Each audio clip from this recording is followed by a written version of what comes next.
Yes, here we go. Wednesday, August 1st, SportsBit 2.0, SportsBit Live, rebooted, back and better than ever after a month off. Big game breakdown, Dodgers and Brewers coming up. How to bet and hopefully win in NFL preseason, which starts tomorrow. And play of the day before we get out of here. All the betting news you need to know in less than 20 minutes. So we're on the clock as we get lead you up to Loshak and the Bank coming up in half an hour. Theodore, how you doing? How was the break? I'm doing great, man. Tanned, rested, and ready to start winning in football. Of course, Hall of Fame game tomorrow. We'll break that game down on tomorrow's show. Today, we got to start with while we were gone, don't we? How about you, Paul? Did you enjoy your time off? Yes, it was a lot of fun. I enjoyed the World Cup. I had Molinari 50-1 to win the British Open. Finally cashed a golf future. So it was a lot of fun and enjoyed the 115-degree weather. Pauly and Teddy's SBR picks as we are back. While we were gone, the big news, LeBron to the Lakers. I don't know about the supporting cast that they surrounded him with because they don't have any shooters, but maybe they'll play him at the 5, so I'm anxious to see the win totals and what they're going to do in Vegas with the Lakers. That's a big story, Teddy, no doubt. And Kawhi Leonard traded to the Raptors. I have the Raptors 7-1 to win the East and bucket. I think they are the second best team in the East with that move. They will be nasty defensively. I got Boston 1 and Toronto 2 as they make that big trade and also acquire Danny Green from the Spurs for DeRozan and Jakob Poeltl. Well, I'll just put it this way.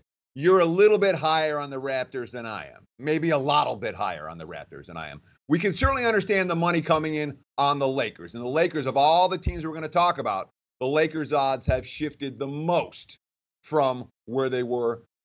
We've seen certainly a lot of thought that the Lakers might be making moves like this. But now, clearly, the market's viewing L.A. as a championship contender. And, of course, being here in Las Vegas, there's a lot of Lakers money that tends to flow from the West Coast. The odds in Vegas, in particular, on the Lakers have really gone down.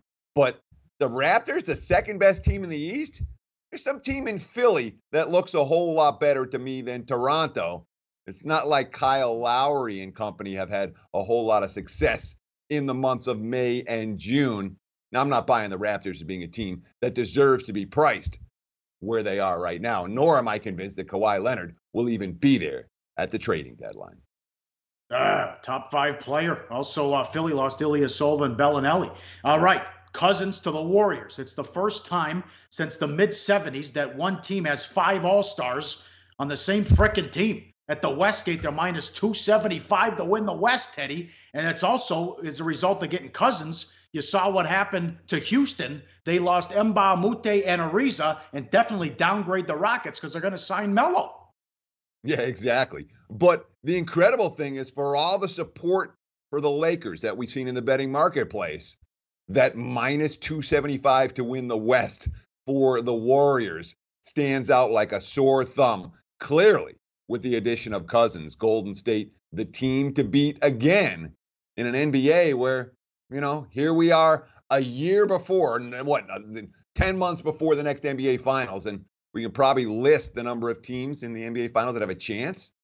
4, 5, maybe 6 if injuries strike. Not a whole lot of competition for the top in the NBA. Oh. Yes, the baseball stories. The A's are on fire. We got a race here while we were away, as the A's have the best record in baseball since the middle of June. They won again last night. They're only a game behind the Mariners for that second wild card. And don't look now, but they're close to the reeling Astros, although they got a big effort out of Morton last night. The A's are on fire. And again, the haves and the have-nots in baseball, some of these serious prices, and a lot of them have lost. But Saturday in Vegas at the Stratosphere, Severino was minus 525 in game 1 of a doubleheader and got beat. Verlander was minus 450 at home and lost to Detroit. Verlander was minus 380 in Vegas against Texas on Saturday and lost. Sale has been $4.20, $4, and $3.60. He won all 3. One of them, they had to go to extra innings. So we are seeing huge prices already, and we're not even into, quote, must-win mode when we get to September with some of these bad teams. Yeah, August truly are. These are the dog days in the MLB campaign. And when you have a contender facing off against your White Sox or your Royals or whatever kind of bottom feeder you're going to talk about in MLB, and there are plenty of them this year, no shortage in either league. especially in the American League. When we talk about the real bottom feeder teams, but the National League's got their fair share as well. When you see these mismatches in May and June, yeah, -$2, -250. In July and into August, all of a sudden you're seeing $3, $3.80, $4, $5.25, as you talked about with Severino on Saturday, who lost. A lot of bettors like to get at these games on the run line as opposed to laying that type of price. Personally, I tend not to get involved a whole lot when the price gets above $3. I moved here in 2000. I can't recall a 5.25 in a baseball game. I'll tell you that. I remember him call it $6 in a hockey game, though. France wins the World Cup. Congrats if you had France. Also, SBR former contributor Nigel Seeley gave out Croatia months ago. They went to the championship game, and they were as high as 60-1. So you had an opportunity to lock in a profit there as France wins the World Cup. Bad beats, bad bets, bad for the books. Not a lot to work with here, but I'll throw this one on there. A tough beat if you had the A's over 8.5. It was 5-2 in the top of the fourth, and only one run the rest of the way. 6-2 final. A's win again, Teddy. They're doing it, throwing guys like Cahill and Edwin Jackson. It's crazy. The markets really have been behind the Oakland A's in recent weeks, as you mentioned. One of the hottest teams, not the hottest team in baseball, but the Astros took money last night and won. The Rays took money last night and won. The Pirates, the red-hot Pirates, who nobody's talking about, took money and won. And, of course, the Yankees bet up to -350 last night. They cash on the run line with relative ease. Yeah, the Yankee support there is Tanaka hit 350 at Station Casinos here in Vegas, as they're now 6-5 on the season against Baltimore. Bad bets, Dodgers, Brewers over 8 up to 8.5, not even close, 1-0 final. Brewers kicking ass and taking names on this road trip. We'll get to game 3 of that series coming up in big game breakdown. Brewers win 1-0. White Sox $1.05 up to 120, lost 4-2. Cubs Pirates under 8 down to 7.5, 5-4 final. Pirates win. They are betting against Lester, the markets, in every start because they don't like his advanced metrics, but he's number 1 in ROI, and they're 11-2 in his last 13 starts and 17-5 on the season, but he didn't have much last night, and the Cubs lost. Yeah, and that's one of my favorite things to do is find the pitchers who the markets hate for whatever reason based on the advanced metrics, and yet they win every start and win and win and win. Didn't work last night. But Lester, as you mentioned, has been a real moneymaker despite those ugly advanced metric numbers. The betting markets have overreacted to the ugly numbers as the Cubs have been a good bet. Not last night. They've been a good bet with him on the hill. All right, we're back at it. SportsBet 2.0 Betting Insight today. Pauly and Teddy. All the betting news you need to know in less than 20 minutes. Big game breakdown. Brewers and Dodgers. It's Anderson against Hill. Dodgers are $1.60. And a lot of moves here at the deadline, Teddy. Every team made a trade in July. The Dodgers get Machado. They also get Dozier. I like that move. Well, no doubt I like Machado, but also bringing in Dozier from the Twins. The one thing I did not like is they didn't address the middle relief. They are 25th in Major League Baseball ERA for middle relievers in the 6th and the 7th inning. They didn't address that need, and all of a sudden now they're starting to struggle here with the bats lately as they've been shut down in 3 straight games, and they were almost no hit by Newcomb on Sunday afternoon. Maybe cause for concern for Roberts here. Do you trust Hill laying $1.60? And the Brewers made a lot of moves. They got Scope. They brought in Moustakas. They didn't do anything with the starting pitchers, but they have a ton of middle infielders now as they made a lot of moves at the deadline. Yeah, sure. And you talk about the Dodgers. I mean, they brought in John Axford. I don't know if he's going to be the guy that's going to solve those middle relief problems, but obviously the big names, Manny Machado, Brian Dozier, these are major league big-time hitters, but, Machado shut down yesterday. As a team, they've scored 3 runs the last 3 games. They've been really struggling to get runs on the boards. Dave Roberts doesn't seem too worried about his new slugger. Quote, Machado's been swinging through some fastballs, but I like the at-bat quality for him. Getting behind in some counts, still taking walks, stressing the pitcher.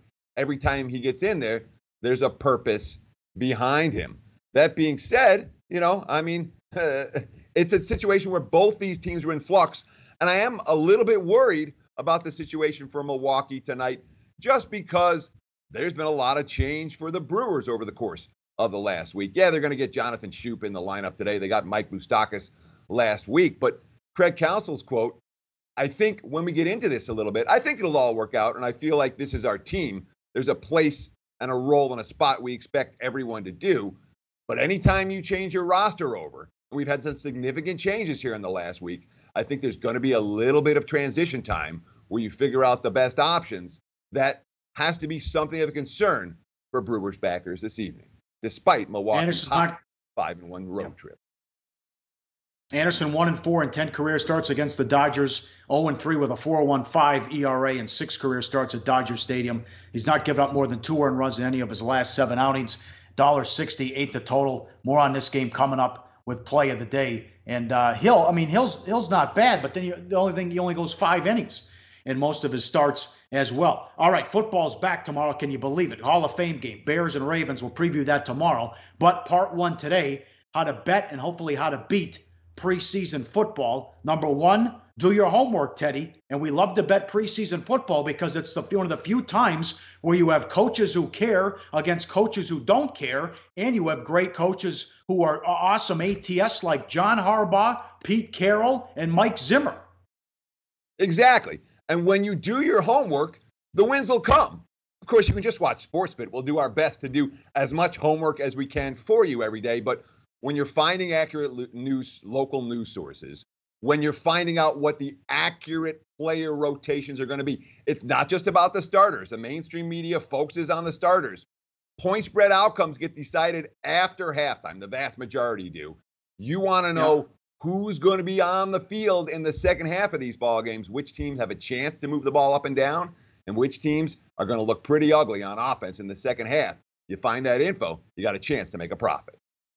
Zimmer's 12-5 against the spread. He started 11-2. They lost their last 3 last year. Harbaugh's 34-14, Carroll's 34-14-1 against the spread in the preseason, 4-0 straight up last year. Harbaugh's 27-13, 4-0 straight up last year in ATS. You've cashed 9 tickets in a row backing Harbaugh in the preseason. And how about Hoodie? He's 57-36 to the over in the preseason. How about the scores last year with the Patriots? 31-24, 27-23, 30-28, 40-38. 2 years ago, 34-22, 23-22, and 19-17. So a lot of shootouts with the Patriots in the preseason. Number 2, bet facts, not opinions, Teddy. Yeah, and this one's about as simple as it gets. Yeah, the Patriots, going to be an elite team come the beginning of September. And the Steelers, and the Rams, and the Vikings, and the Eagles. Great. Those are opinions that you have about those teams for September. None of that matters in August. All right, the Browns are going to stink, and the Jets are going to stink. Again, none of that matters in August. Those are opinions. You want to be betting facts. How is this game going to play out? What's the emphasis for the coach on this game?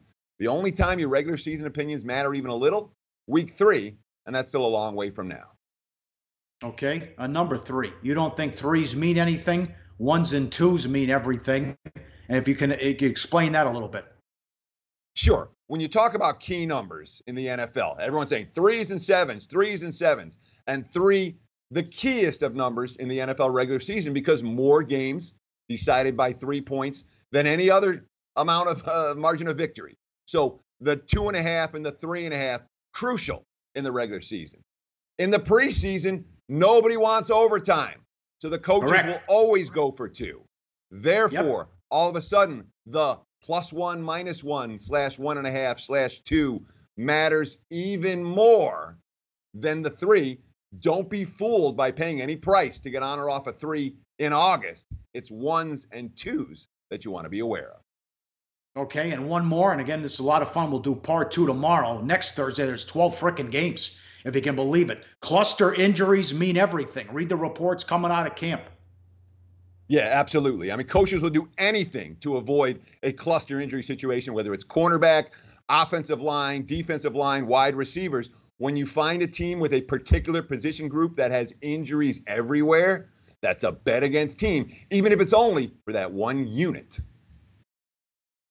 Tomorrow, we'll preview the game, and we'll get to part 2 with this and finish that up tomorrow. We've seen some movement, some sharp money, at least what they told me at the Westgate on the over, which is odd. We'll explain tomorrow. And also Ravens from 1 up to 2.5 with the Lamar Jackson news and the fact that Harbaugh's cashed 9 straight tickets. All right, we'll do that tomorrow. Looking forward to that as we are back here on SportsBit. Money time, play of the day. So we got to get out of here for Loshak and Jimmy the Bag. Play of the day, betting number 909, 910, Brewers, Dodgers. What do you want to do? Total's 8. Let's go under the total. A pair of offenses that are struggling a little bit, a pair of pitchers who've shown enough to be on, and a couple of bullpens that are getting the job done. Look for the Brewers and Dodgers to stay under 8. That's our play of the day. And the NBA MGM deal, 3 years, $25 million. Integrity, data. Silver kept saying it. You had a crooked ref in 2006 right under your nose and you couldn't figure it out. We'll get to all that coming up and talk about that on a loaded show Thursday. Sports Bet, Betting Insight today, SBRpicks.com, Pauly and Teddy. All the betting news you need to know in less than 20 minutes. We are back. We'll talk to you tomorrow. Thanks for watching.